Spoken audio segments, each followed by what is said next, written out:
salawatnya Ibu. Allahumma sholli ala sayyidina Muhammad wa ala Sallallahu ali alaihi sayyidina Muhammad. Allahumma shalli. Dengan Ibu siapa dari mana? Dengan hamba Allah dari Palembang. Baik, silakan bisa langsung bertanya kepada Buya.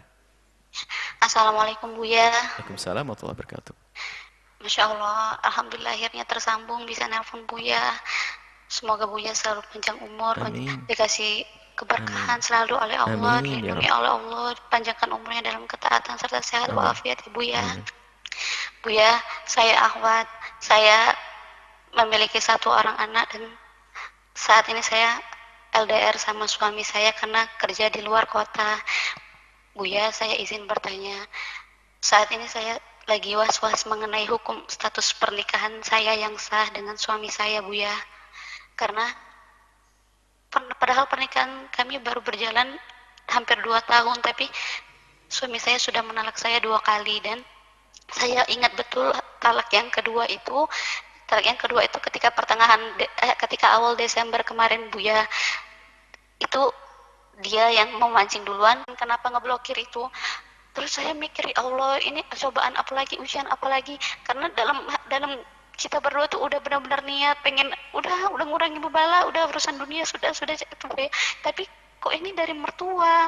Nah, sampai akhirnya mungkin suami saya kan satu rumah sama mertua tapi tidak satu rumah dengan saya. Jadi saya kan minta tolong Buya, minta tanyain ke mama apa salah saya, karena ternyata mama mertua saya itu nggak cuma ngeblokir saya tapi 3 orang, saya, ayu saya dan juga mama kandung saya, Buya, besannya dia. Nah, kami tidak tahu sama sekali salah kami apa, Buya. Kami sudah tanya sih papa, kata papa tunggu aja nanti kami ke rumah jelasin. Nah, terus suami saya akhirnya kayak lebih condong ke ibunya, Buya.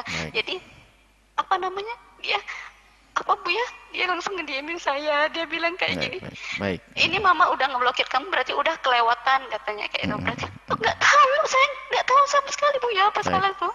Ya sampein maaf, saya berulang kali minta maaf, saya telepon nggak diangkat, saya SMS nggak dibalas, saya WhatsApp karena diblokir nggak bisa. Baik, cukup gitu, Ibu. Buya. Nah terus Gimana? Ayo. Terus, Buya, setelah itu langsung simpulannya, ayo. Baik. Kami sudah paham, kami sudah paham.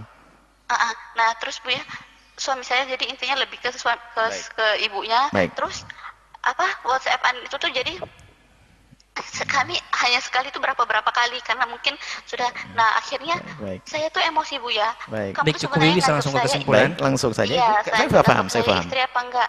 Terus dia bilang, ya sudah, kalau terus saya bilang kayak gini, Buya. Saya pulang minggu depan, saya ingin duduk bareng untuk nyelesain semua ini. Terus dia jawab kayak gini, Buya, nggak butuh duduk bareng lagi, aku anggap ini udah selesai. Nah, saya khawatir dia ngomong kayak gitu tuh udah jatuh talak 3 atau belum. Karena saya tanya sama dia, katanya dia ngucap itu nggak ada niat sama sekali karena emosi. Jadi saya bingung, Buya, saya takut zina. Ya udah, terima kasih, Buya, itu aja, Buya. Maaf, Buya. Baik, Masya Allah. Jadi terima kasih, Buya. Baik, sama. Yang terakhir beliau belum menjatuhkan cerai karena tidak ada niat juga dan kalimatnya juga tidak jelas. Sudah berarti Anda masih hubungan suami istri. Hanya yang perlu dicermati adalah Anda sudah tahu sebabnya sebetulnya. Akan tapi sebab yang menjadikan Anda cekcok tidak segera Anda pangkas. Anda menyadari apakah berjauhan, bukan apakah. Iya, karena berjauhan Anda itu menjadikan sebab tidak ada komunikasi yang baik. Jadi ya inilah resikonya.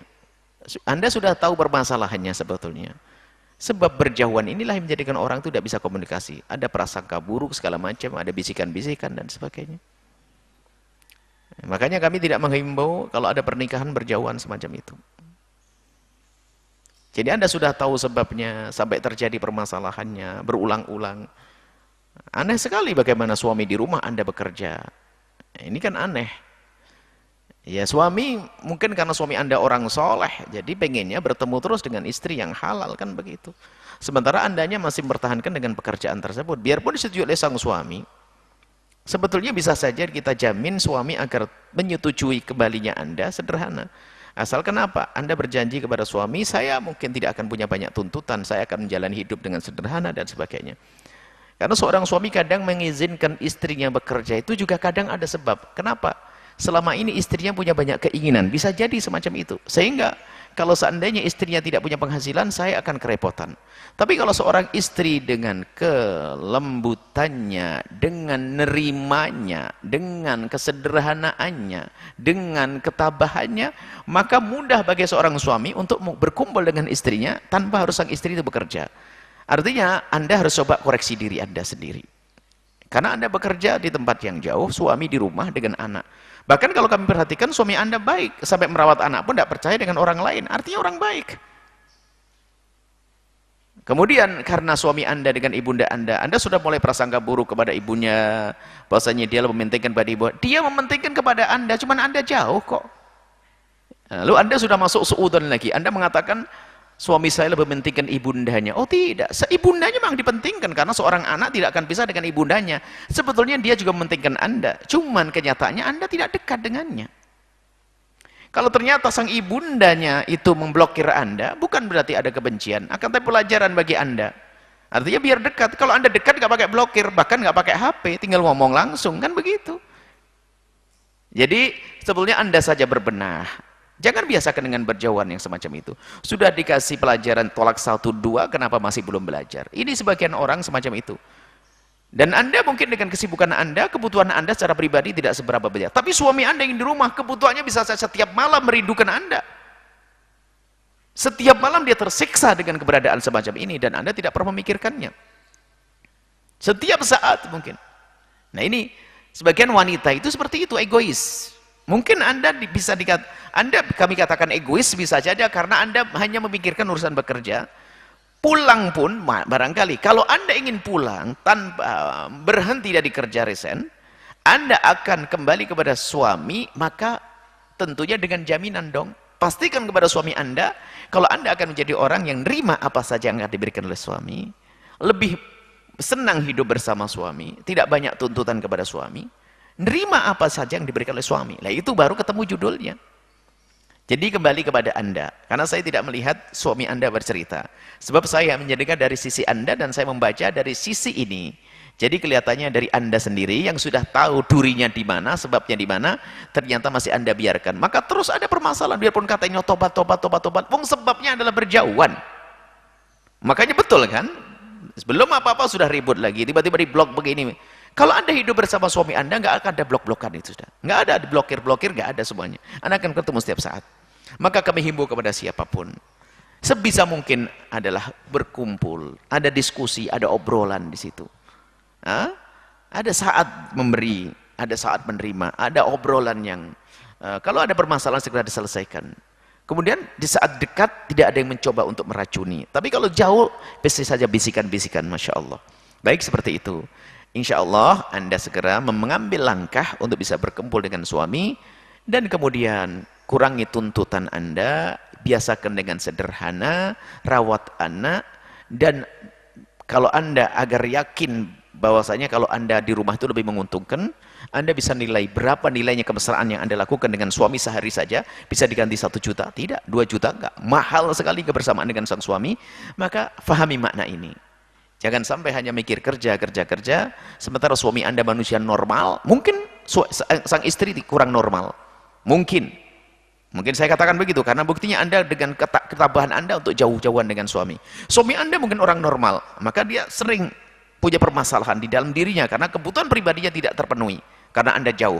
Sehingga suami Anda yang normal itu, sehingga sering muncul emosi. Dan emosi itu kadang menjadikan komunikasi dengan Anda tidak nyaman. Sementara Anda di luar, di sana juga tiba-tiba mudah tersinggung. Masya Allah. Lalu apa yang terjadi dalam kehidupan rumah tangga Anda? Baik, himbauan kami adalah segera Anda berkumpul, berdiskusi, nggak usah mikir di blok kenapa sebabnya, katakan sebabnya adalah Anda yang salah. Jangan salahkan mertua, jangan salahkan suami, jangan salahkan siapa saja, salahkan diri Anda agar Anda bisa berbenah, lalu pulang. Jangan cari-cari kesalahan siapapun. Jangan Anda lalu 3 yang diblok, biarpun 10 yang diblok, sebabnya Anda. Jangan mengatakan sebabnya adalah suami saya, tidak. Anda jauh sebabnya. Setelah itu Anda akan pulang insya Allah menemukan kebahagiaan. Jangan prasangka buruk dengan mertua. Jangan prasangka buruk kepada suami di saat baik dengan mertua Anda. Berarti suami Anda sebenarnya suami yang soleh. Buktinya apa? Dia dekat dengan ibundanya. Ini saja. Dan insya Allah Anda juga solehah. Hanya karena saat ini masih berjauhan, tidak bisa terbangun komunikasi yang baik, sehingga timbullah permasalahan semacam itu. Insya Allah. Kehidupan rumah tangga Anda masih sah, maka suami Anda tadi katanya tidak niat juga dengan WA dan sebagainya, maka tidak dianggap sebagai perceraian. Tinggal sekarang, tinggal satu perceraian, masih tinggal satu lagi, dijaga sampai meninggal, sampai nanti. Sampai tua, sampai kakek nenek, insya Allah ya. Semoga Allah memberikan segala kebaikan. Wallahu a'lam bishawab.